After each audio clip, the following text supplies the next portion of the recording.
open, the first thing we want to do is go on the magic wand and click. In fact, let me redo it. So I'm going to go under Window, Workspace, and let me go in Reset Essential, because sometimes I should be able to see here the setting for the tool. Oh, yeah, I do, right here. So in the magic wand, I have 32. One thing I notice up here, though, it does not have the option of contiguous or not, and it should. So let me try again. Let me try a different workspace and see if it does have it. Nope. All right, so if up here you see a different, has a different look, has a different version of Photoshop, you'll see that one of the button allows you to choose if you want a contiguous selection or not. Choose contiguous, that means it will select one big area, and then you hold the Shift key and select the other stuff that you want to get rid of. Now, I want to get rid of everything except his face. So I'm actually going to go in trying to even get the skin tone as much as I can, right? Oops. This is not right. Sorry, I clicked too many times. Let me try again. There we are. Perfect. Getting better. Now, once you get to this level that is kind of close enough, you want to switch to quick mask, as we have done in the past. And I can now see, unfortunately, because of the projector here, I'm clipped, but I should have a black and white down there when I switch to quick mask. And I'm going to hit the brush tool, make it a little bit bigger with the square bracket, and then paint. Sorry, I hit the brush tool, I said. Sorry, I hit the brush tool, but it didn't go through. And I'm going to paint. I can see that I'm painting with the wrong color, so I'm going to Command-Z it, hit X, that inverts black and white. And now I'm painting with the right color to get rid of the red overlay where I, basically whenever, what I need, my goal is to have his face all red. That means is the part that is selected. You'll see that I will have to inverse the selection. That means at first what I was selecting with the magic wand was the background. And what I really need ultimately selected is this dude, right? So, and I'm actually going to clip some of his hair up here, because you'll see when I bring it into my final file, I don't need actually that part of his hair. I'm going to hit X though and try to zoom in to see his ear that got excluded, and I actually want it. So I'm going to go in here and make sure that the ear is included. And I'm using a nice soft brush, so I'm going to use that soft brush everywhere where I see that is a bit pixelated and jaggedy. I'm going to hit X again to exclude certain pixel I don't need. Like you see all this noisy area here. I'm going to go with a large brush and try to clean it up. Means there's a lot of tiny little pixel scattered all over the place. If I do Q, you can see them. These little pixels right here, right? So I'm going to hit Q again, clean those up. Now I'm doing a lot better, right? If I hit Q, I can see that, there is still a little bit of problems on one of the ears. So I'm going to hit Q again and have it, this time a small brush, and clean up this area and hit X. X allows me to switch between black and white. Oops, I did not need that to hit the X. And I'm going to get rid of these kind of stranded little red dots around the ear and around the hair. So it's not a masterpiece selection here. We're just trying to make a selection. Pretty good, actually, not bad. I'm going to go in and do select inverse. And now I have the face. So just kind of something rough. Don't do a masterpiece. Good enough for now. I'm going to unlock the background, and I'm going to create a mask right here. So now I have just the dude, but I've not lost any of the background pixels, right? As you can see, I just have a mask that says everything in white, but as the face is selected, everything is in black is masked. So I'm going to go ahead and say File, Save As, and I'm going to call it exercise 3. Art183 _ 3. Save. Let me make sure we're on the desktop. So let me show you, by the way, I forgot to show you what we're aiming at. I showed you on my laptop, but this is what we're aiming at. Take these photographs that I provided and make this kind of effect in which you pretty much tinker with colors, with shadows to create this effect. That's why I said I don't need the top of his head, because we're kind of taking that off, right? So now I'm going to go back in here, and now I'm going to create the file that is going to be the final file, the composite. First of all, let me go and see how big is this file, because it will help me. So it's 12 inches by 8 inches at 72. So we know the width is 12, that is good. And 12 by 8. I'm going to go and say File New. Based on this image I started from, I'm going to make it that 12 was the width, so I'm going to make it 12, but I'm going to make it 18 tall. So 12 inches by 18 inches, I'm going to obviously make it portrait orientation. I do not need 300, right? Because when I turn it into Enrique, it'll take forever if I have it at high resolution. So I'm going to go low, and I make sure RGB is my color, and I'm going to hit create and leave white if you want to. So now what I can do is I can bring in my dude. Is everybody with me so far? All I did so far is in Photoshop, went in and masked this guy out. That looks really sad because the theme of the exercise is sadness. Felix, Tess, any question? I made it 12 by 18. Because I know that this file is 12 wide by 8 tall. I just kind of made it, kept the width and just made it taller. And I made it taller because I'm going to put a rocket on his head and a big tall branch. Do you guys remember that? All right, so now that I'm in here, I'm going to call it File, Save As. I'm going to save it right away. And I'm going to call it Art183 exercise 3 composite. This is all my, is a composite with all the pieces in there. It's the final. I'm going to say Save. Now I'm going to bring in the face. I'm going to say File, Place Embedded. Remember the difference between embedded and linked. Embedded lives inside the file. Linked is outside. Inside is less likely you're going to lose it. So let's use that. And I'm going to make it a little bit bigger. There we are. So what this exercise requires you to do is to actually create and notice there is a little speckle left over. It means I would want to go back into this file and clean it up if it was the top-notch version, but I'm not going to worry too much about it. So what I'm going to do right now is I'm going to unlock the background, and what this exercise wants you to do is put a gradient in the background. So what I'm going to do is Command A on the background layer, and it asks you to fill it with black. Now the sad thing is because of the projector, all my colors are gone. So yeah, we are at black. So the only way for me to know where we are, I cannot pick down here and select it. It means the tools in the side here are actually clipped, as you can see. So I'm going to actually go in and just choose my colors through the color palette. But black is good. So once I selected, I did Command A, and I know I have the right color I need. One of the best shortcuts to fill your screen with the foreground color is Option Delete. That will fill your screen with whatever you have in the foreground as a color. Option Delete. Now, it also wants you to create a gradient of those. So what I'm going to do is in the foreground, the problem is how do I cannot see the foreground and the background here, and that's very frustrating. Down here I get to see some of it. Wow. Yeah, it's very sad because I'm going to try to, I was going to try to, I don't know how to reduce it so I can see my colors down here. Oh, there we are. So what I'm going to do is I'm going to use actually, oh God.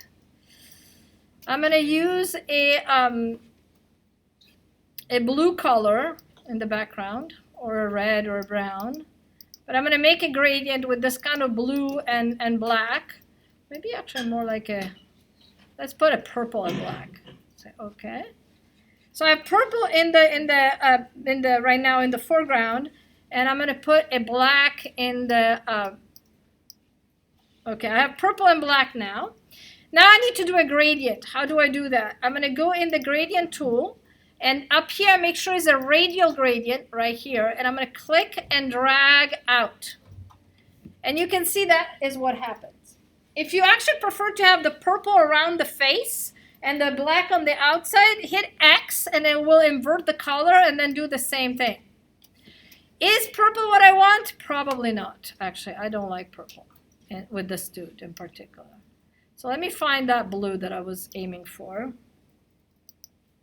And let me try to do the same thing a little bit better.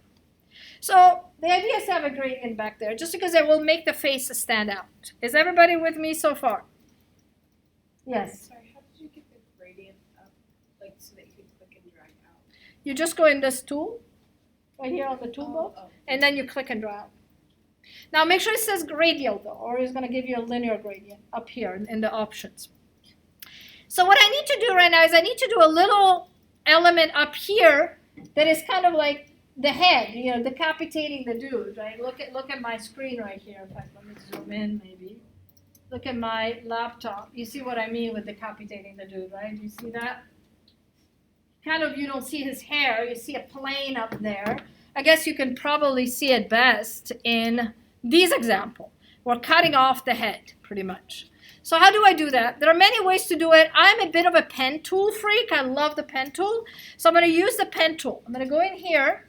And now remember, when I taught the pen tool last class, I taught you that there are two ways to use the pen tool. One is as a path, and one is as a shape. If I use the shape option and I click and click and click, it basically creates a vector element right here. You see, it creates this vector piece. And then I could go in and command click on it to load it as a selection, and I can fill it, right? Another thing I could do instead, command D, is I could actually hide this and use it as a path. And I'm going to click again, click and click and click, and then hold option to kind of make the anchor, the handle go in, and then this and this. And then I can go in the path palette and command click on the path and load it as a selection. Either way. These are two ways to use the pen tool, as a shape or as a path, whatever you like better. At the end, though, what we need is we need to take this guy, this area, and make it look like a solid ground that then we're going to put shadows and stuff on it. So what I'm doing is, I think I have the blue selected. What if I do option delete? Oh, wait. First, let me go in the layers and make sure I have a new layer there. Boom. And then I'm going to do option delete. That will fill that area with blue. I'm going to put it at the very top, and now I can see it. Everybody with me so far? Command D to deselect it. Now let's see if I actually had used the shape, if it was as good. Sorry, I'm going to take this down and do actually another layer.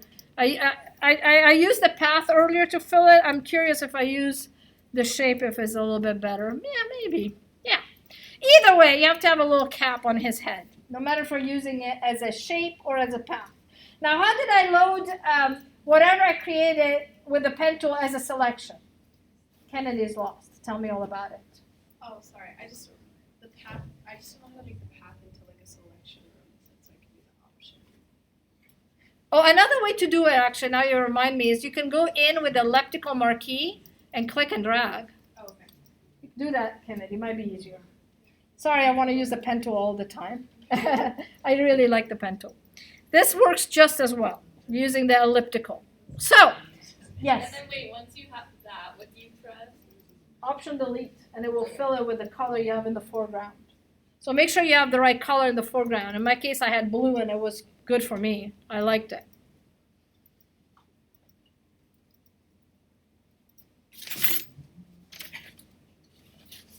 All right, so everybody with me so far? Everybody's good? All right, so what I also, the tutorial wants you to do is create some lighting effects. So it basically says, okay, go in and go with the polygonal lasso and click, click, click, and click. And then find kind of like a light color, like not really a stark white, more like an off-white. And then create a new layer again and option delete again. So I'm filling it with white. And I'm going to do the same thing on the other side. And you'll see how these can turn into lights. Option delete. And then I'm going to go and once I have these two whitish triangle, I go under filter, blur, Gaussian blur. And I'm going to blur the heck out of them.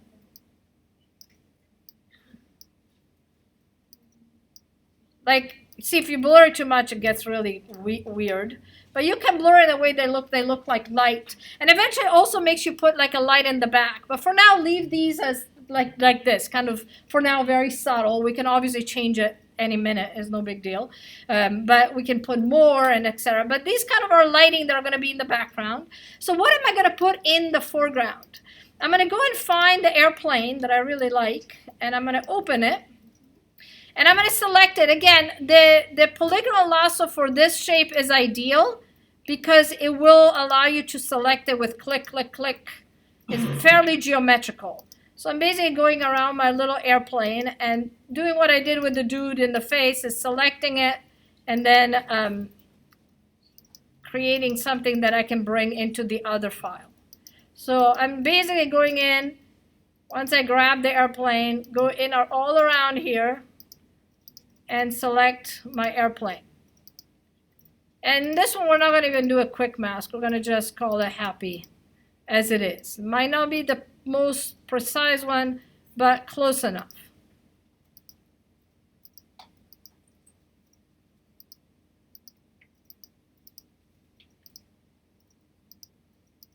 Boom.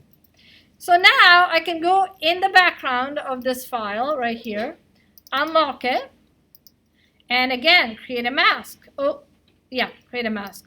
Sorry, I thought, did I select the background? No, I selected the rocket. If you remember, for the dude, I selected the background. I had to do inverse. So now I'm going to say file save. And it's going to be a PSD, plain PSD. Save. Perfect. So now I'm going to go back to my composite, and I'm going to say file, place embedded, and I'm going to go to my plain PSD. And it looks pretty good. I'm going to shrink it a little bit. I'm going to rotate it a little bit so it looks like it's coming out of his head. Maybe make it a tiny bit smaller because we'll have a big branch sticking out there. Right here. So how do I make that this rocket or airplane has a shadow on that blue plane that I created in the first place? The first thing you want to do is select that item. Remember, your best friend in selection is go on the thumbnail in the layers, command click on it, and it will load that element as a selection. Command click on the thumbnail of the layer is your best friend, always. Then I'm going to go and look for a dark color, like what the shadow would be, maybe a really dark blue because the plane is blue. And I'm going to create a new layer and option delete to fill it with the blue. So I loaded the selection, I loaded the airplane as a selection, and I filled it with dark blue. Now, Command D for deselect. I'm going to go and edit, transform, and I'm going to use distort or skew. Distort, skews, warp, perspective. There's even another one called puppet warp that I'm going to show you in a minute that are amazing. But let's try with skew and see how it goes. So what you need to do is obviously pull on this so that it becomes kind of what you would call a flat on the ground. And again, sometimes you might start with skew and realize, oh, I need a distort. It doesn't work as well. But what you want to do is kind of lower it down so that it feels like it's on the ground. There it is. Kind of, you see, it's getting there. Now, you might tell me, yeah, it doesn't look like a shadow yet. That's true. What you need to do is you need to go in with that layer, and you want to go in and first blur it a little bit, because all shadows tend to be not as stark most of the time. So you want to say blur, Gaussian blur. Don't do it as much as the lights. Go back in to be more like this. Like more like a few pixels, like 3 pixels. And then you want to lower the opacity a bit, blend it in with the ground, pretty much. And it's not skewed enough, so I'm going to go back and edit, and instead of using skew this time and transform, I'm going to use distort and help, a little more, because I don't feel like it is as good representation of a shadow, but it is now. You see, this is kind of the shadow of the airplane shooting up. So I'm not going to bring the branch because it's the same thing and we're running out of time. I'm going to show you the rest of the demo. That is, you need to get rid of the color in this dude and then bring them back. Bring them back means if you look at these examples from the class, do you see that this dude had colors, but now it's all kind of more like this had colors, but it went black and white and then went back to purple. It means a lot of these images, they were all in color, ignore this one, but all the other one lost the color and took a particular hue. How do you do that? So what we're going to do is we're going to take the image of the dude and the airplane. Oftentimes you kind of select everything you have on that canvas. So let me think, this is a face. Okay, so I'm going to command click on this dude to load a selection. Hold the shift key and command click on the head, and maybe that one I'm going to leave it alone. Just do the dude and so I'm going to do the dude and the airplane only, maybe. Sure. Sorry, take it back. The dude here. Command click on the dude and then scroll up where there is the airplane and shift command click on the airplane. So now we have the dude and the airplane that have colors and we want to get rid of them. How do I do that? I go at the very top of my layer stack and under adjustment layers, I choose gradient map. Gradient map. You could do it in many ways. You can use actually black and white as well, somewhere that is black and white. But gradient map is something that very rarely gets used, and I think it's important you guys know it. So if you go in gradient map, it does this weird thing, right? First of all, that's why I want to teach you gradient map, because it does some interesting, intriguing effects. But to just keep it simple, I want you to go under basics, open it up, and choose black and white. You choose which one you want to use. I obviously would go with the regular black and white right there. So now we have that. Life is good. What else do we want to do? Let's say I decide, okay, but now what if I want to bring some color back into this dude? So what you can do is you want to actually, or like in the airplane, let's do it on the airplane. So I'm going to command click on the airplane. So right now, what this gradient map adjustment layer says is everything that is white, that is airplane and the dude, are affected by the gradient map. If you want your actually airplane color back and just play with the hue and saturation later, you need to actually fill it into this mask. So if you actually fill this airplane to be black into the mask, what it will do is it will not affect the gradient map that makes everything black and white, will not affect it. Let me show you what I mean. So I'm going to go, having this selected, I'm going to make sure that I have actually a black color in the foreground. Sorry, but I'm a little limited here. Okay. So now if I do option delete and I'm targeting this mask. Look what happens when I do option delete. My colors come back. And you understand why, right? Because before I had a mask that was saying the dude and the airplane need to be taken to black and white through this gradient map. But now, because I'm going into this mask and filling the airplane is not included anymore.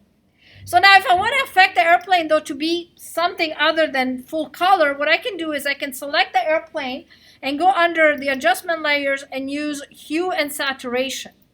And now you can go in and choose the different colors, and it will obviously affect also the gradient below, because remember the adjustment layers affect everything below.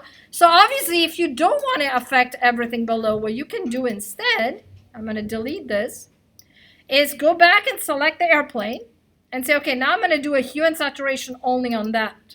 So I'm going to choose hue and saturation. And now you can see that it has a mask attached that will apply only to the airplane. And then you can go in and choose whatever, you make the airplane whatever you want it to be. You can say instead of master, I want to change the reds or the green.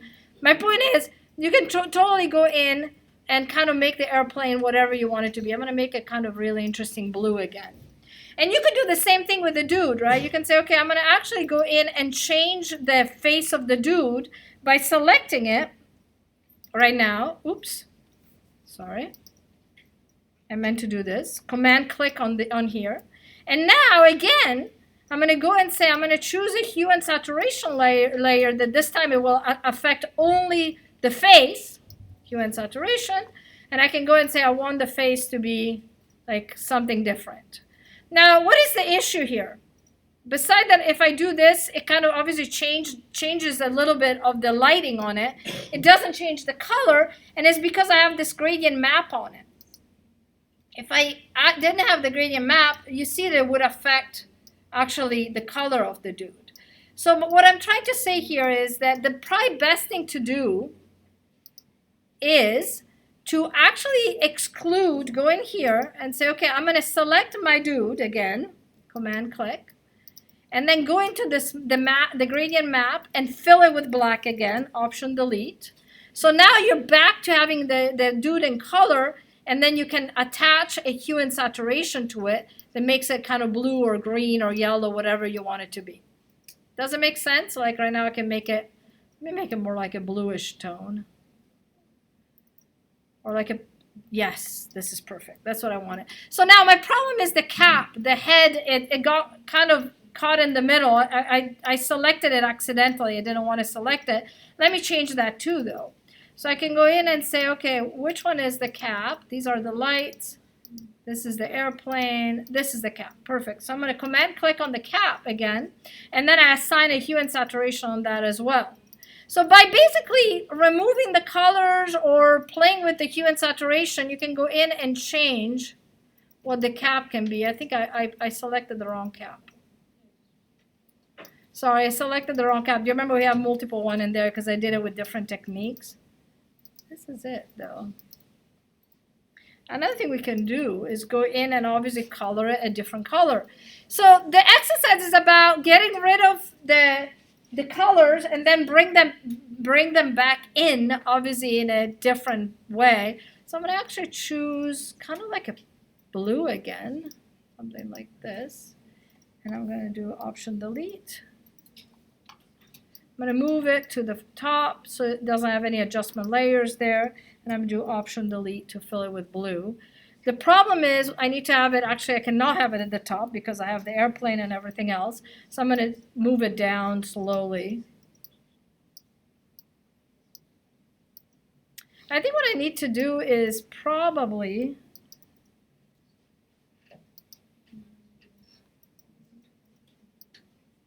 find out which adjustment layer affects this cap and kind of change it. Kind of like it though, it's kind of weird. So obviously you can go in and do the same thing with the branch and bring in the branch. But the idea with this exercise is to kind of do something a little bit strange like that. Another thing, if you want to change, kind of give it a different lighting that would be helpful, is to create a new layer on top and choose a light color, maybe like more like a light blue. Another thing that really helps with these effects is if you go in with the brush and kind of with a big fuzzy brush and kind of make kind of like add some color to it so that it has kind of like a bit of a ethereal look, even on the lips maybe. And then take that layer and switch it to multiply or whatever color, whatever multiply generally works a lot. You see how it creates these weird effects. And remember, you can lower the opacity if it's too strong. But the idea with this exercise is to go in and create a composition and kind of play, tinker a whole lot with the effects of colors, hue and saturation, gradient map. So remove the color, bring them back. Is very much using masks, doing a bit of a tango between masking. So choose what you want to affect. Like in my case, I'm trying to figure out, this is actually where that cap is affected.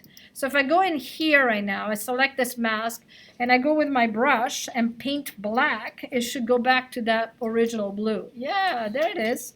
Got it. So the problem is this hue and saturation had that cap involved and it was making a bit of a mess. So let me go back in here and I'll go back to that hue and saturation and fill it with black. Option delete. Perfect. And now it's excluded from that adjustment layer that was turning everything green. Another thing that sometimes it helps doing is that cap there is a little bit too stark. So one thing you can do again is go under filter, blur, and do a little bit of a Gaussian blur on it to make it a little bit softer so that Oh, sorry. You know, I'm doing it on the hue and saturation instead of the cap. I apologize. Again, filter, blur, Gaussian blur, and now as you can see, is being blurred a little bit. It's not as stark, you know, of an edge. So anyway, the idea with this exercise is to kind of tinker with these tools. We're trying to figure out how do I take this figure that is full color into actually this into becoming something, or this, and into becoming something like that. Since we have a minute, let me go and grab the branch. That kind of makes it kind of interesting to have something vertical in there, and then we're done. So if we go in branch JPEG, again, easy to select it, right? You go with the magic wand or the quick selection tool, and you click and hold the shift key and click and kind of get rid of select the color you don't want at first. And then you switch it to quick mask. Make sure you have the brush and you're using the brush tool, sorry. And you have a nice thick brush. Where is the brush tool? Right here. Make it with a square bracket, make it nice and big so you can get rid of all this kind of stuff you don't need. So I'm kind of cleaning it up. Maybe it's a little too big. When you get closer to the branch, you want it a little bit better. But kind of, I'm going to leave this video and the one before because both kind of show you. The one before maybe shows it other different tools, but it shows you how you can get to kind of create some interesting effect if you ever need to. As I said, these exercises are about creating some more advanced effects in Photoshop that we have done in the past. That's the idea. Okay, so now I have my branch. I'm going to hit Q.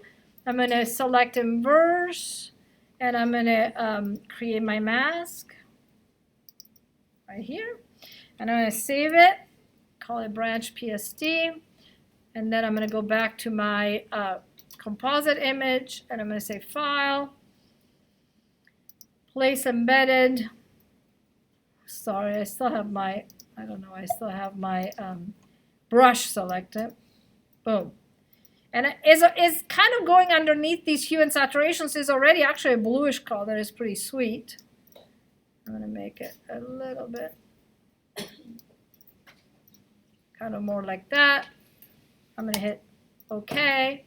Not too crazy that it's so yellowy color, so I'm going to add a hue and saturation that makes it a little bit more purpley blue. So it blends in a little bit more with my composition.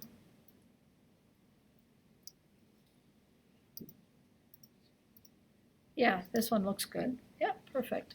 And then what I'm going to do is I'm going to create the shadow by loading the selection of the branch, creating a new layer, filling it with a dark color like a dark blue, like I did for the rocket.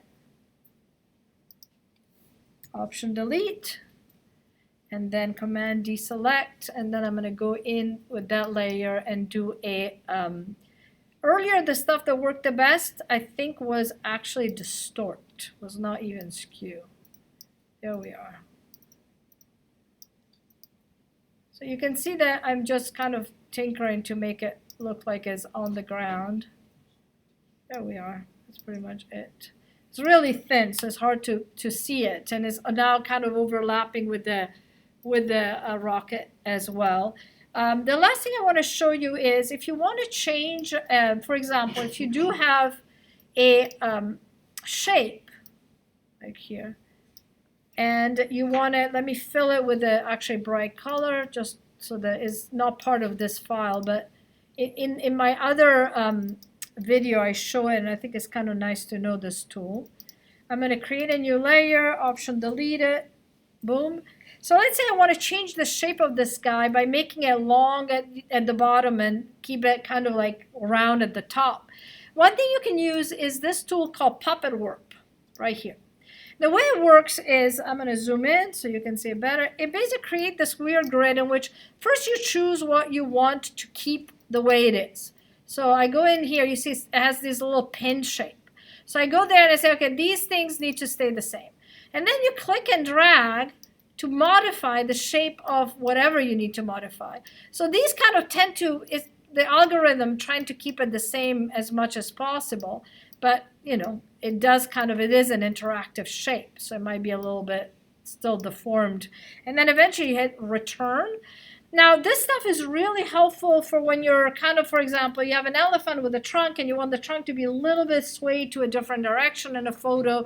It works with photography. You can just, for example, we could actually go on the dude face and make his lips sadder. Let's do that. Yeah, this is the dude face.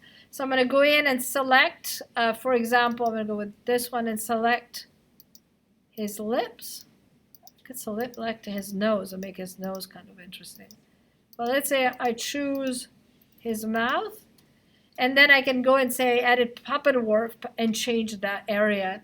So my point is that you can, what you need to really do is command copy it, edit, paste and place. So you have it as a separate item, and then you can do edit puppet warp it. It's not puppet warping the selection, but it's going to puppet warp the layer. And then you can go in and say, okay, I'm going to leave these alone, but I really want this guy to be a little bit down, and this guy to be a little bit down, and overall I want it a little bit bigger. And the bigger, after I finish puppet warp it. Do you guys see that? Oh. Yeah, you can see it, right? It's a bit dark, but you can see it. My point is, you could truly take a photograph and change, look at the difference. You can puppet warp anything. What is it? Is it funny? Is it a funny tool? It's a cool tool. Now, I'm not really showing you a great application, but like I've done little stop motion animations with it. Right, so you have a little character and you have the arm move up or down, and then you create a nice animated GIFs or whatever. It has definitely a good use to it. So that's kind of the idea with this exercise, is really to tinker with the adjustment layers, mostly hue and saturation, the gradient map, make a selection, composite things, and eventually have kind of a neat little effect like kind of this.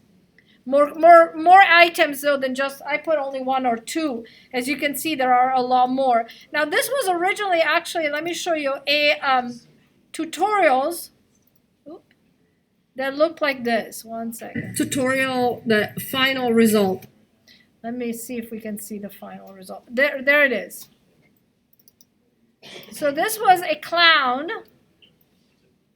I don't know if we can. Oops. Can it do it? No, it does not seem to want to open it full thing. But if you go scroll in the video, there's already in the file that is this face. I couldn't find it again, or I would have done it with that face because I kind of like it.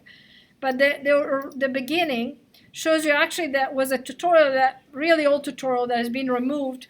But it started with this clown face, and then it went in to put little elephants and all kind of stuff, so that it ended up being having all these creatures on his head. Like had a bit of a circus on his head. Okay, I kind of lost the beginning of that video, looks like. All right, guys, it's 2:54, so we can definitely stop it.